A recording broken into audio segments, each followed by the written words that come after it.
Let's move from Zimbabwe to Cameroon. Cameroon/Nigeria. In this case, we are talking about Francis Ngannou and Kamaru Usman graduating from Harvard. So, yeah. So when I saw this, to be honest, I had no idea what kind of certificate this is. Business in sports and entertainment certificate. You go to a few classes. Apparently, I think the impact that those classes had on Usman and Ngannou must be huge because of how proud they were after the event. All the athletes, like from Cesar Spiliqueta to some NFL athletes, there's also this girl that is a former Manchester Any United Aluko. striker, or I believe Chelsea. Yeah. That Nigerian girl, that British Nigerian, right? Yeah. Yeah. So like few A-list athletes in there, an Indian cricketer in there. So I was like, this seems like a big deal. Then I did a bit of a research and I understood what it was about.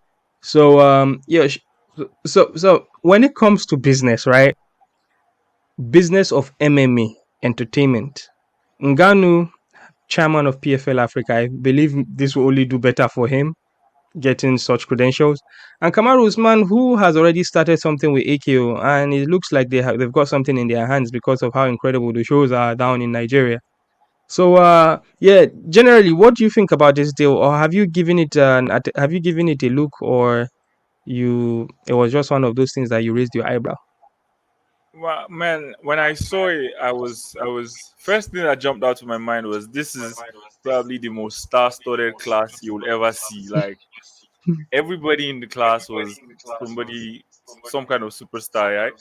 So, okay, but moving on, I think the impact of what they've learned from being in that environment, being in that business setting, is already starting to show. Even before they graduated, I mean, look at what Usman is doing with the AKO. I mean, it's an amazing tournament. It's and there's also life after fighting, right? And they both know it. I think Usman is closer to the end of his career, than when he started, and taking everything that he has had to learn while in the UFC, while being the champion for so many years, and finding a way to also start something of his own that's going to be very profitable, that he can turn into something really big. I think that's an impact of, wanting to get to know the entertainment and the business um, and sports side of things too. And with Francis, I mean, there's no way you're going to tell me that all those classes didn't help in pulling off this amazing deal that we've never seen before. I mean, to pay him that much money, as Dana White put it, not to fight, it's it's crazy. I'm still not sure how he was able to do it, but I mean, it's obvious that this class is this degree that they have now got in the bag. It's going to do a lot for them moving Yeah, forward. yeah. I'm just going to talk about two talking points that I picked up on from the whole thing. So there was a very funny clip of Francis Ngannou writing how to get away from your contract on the board, and basically he can give you a lecture with obviously his history with the UFC. That was very cheeky and funny. But another thing is, I believe they were, because of how diverse the class is. When I was in uni, I spent some time in China. I went to uni in China, and our classes were extremely diverse. And one thing that they would do, like in one of the classes that we would go, I believe that was something about like cultural something class, something like that. It's like a diversity class. One thing they would do is they would make you sing a song from your country.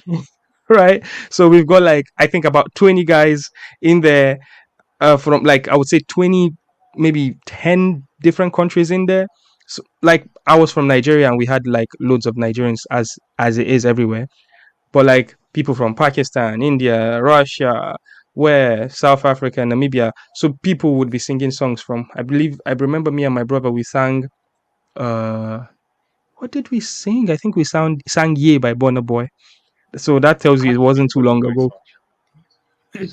So, so yeah. Speaking about that, why I spoke about that is because Francis Ngannou was asked to speak. Well, he wasn't asked to sing. Everybody was singing, so he sang the Cameroonian national anthem. We're not going to act like we know what the Cameroonian national anthem is, because we are Nigerians and the national anthem is in French and we are Anglophone. We speak English. So apparently, Cameroonians online came for Francis Ngannou because he was botching the national anthem. He was getting the words wrong. And so, what do you think about this? It's really funny to me, but what do you think about this? I mean, it is funny, but just as he has always done. I mean, Ngannou always has an answer for everything. He's been on a roll on Twitter. He has an answer for Dana. He has an answer for John Jones. Recently, he had an answer for Tyson Fury, and as always, he had an answer. He was like, "This is not about." I forgot how he put it, but he was. I think it was on Facebook this time. He said, "Making everybody from different walks of life stand up in that classroom for the Cameroonian national anthem, and everywhere was silent.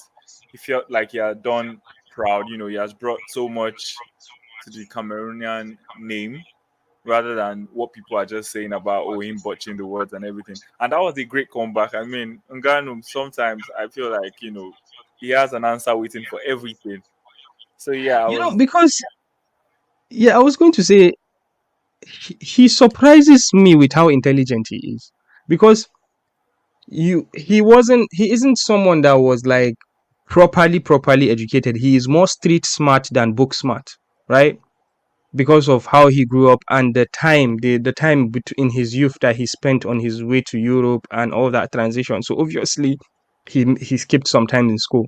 But then when I started realizing how smart he was when he started speaking with Ariel Hawani.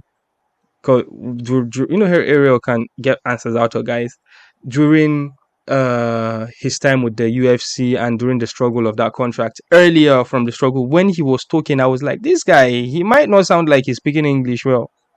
And sorry, he went on Joe Rogan twice. The first time he wasn't very good at English, and the second time his English got better. So I listened to the second one. I haven't made a list of that, of things we learned from that. Check African Fighters list. So he sounds really, really intelligent, right? And I would say he's one of the biggest ambassadors that Cameroon have outside of Cameroon. Like, I would say, apart from Samuel Eto'o, I don't think Cameroon at this point, they don't even have a football player that is as popular as Francis Ngannou is. They don't have a music artist that is popular as Francis Ngannou is. Because I would say the biggest artist out of Cameroon that I know is Stanley Eno, and Stanley Eno isn't really that much of a big deal. So shame on you to criticize him about the national anthem. He did what he could do.